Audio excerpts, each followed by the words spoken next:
लिंगं देवमुनिप्रवरार्चितलिङ्गं कामहनतरुणाकरलिङ्गं रावणदर्पविनाशकलिङ्गं तत्प्रणमामि सदा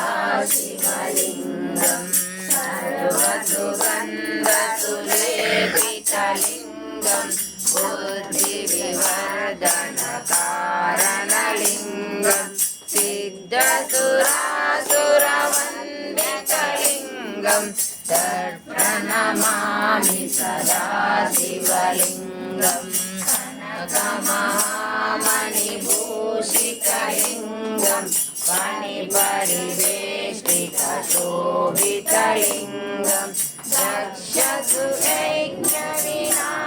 दक्षसुयज्ञविनाशकलिङ्गं तत्प्रणमामि सदा शिवलिङ्गं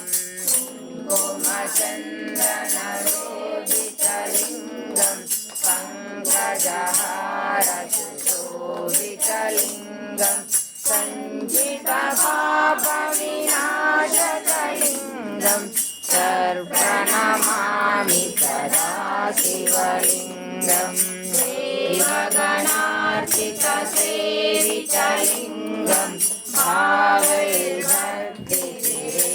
भावैर्भक्तिरेवचलिङ्गं दिनकरकोटिप्रभाकरलिङ्गं तत्प्रणमामि सदा शिवलिङ्गं अष्टदलोपरिवेष्टितलिङ्गं सर्वसमुद्भवकारणलिङ्गम्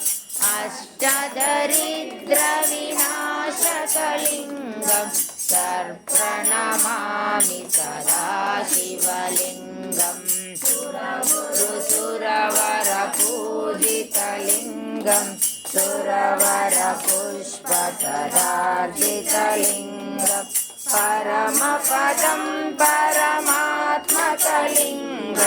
तत्प्रणमामि सदा शिवलिङ्गं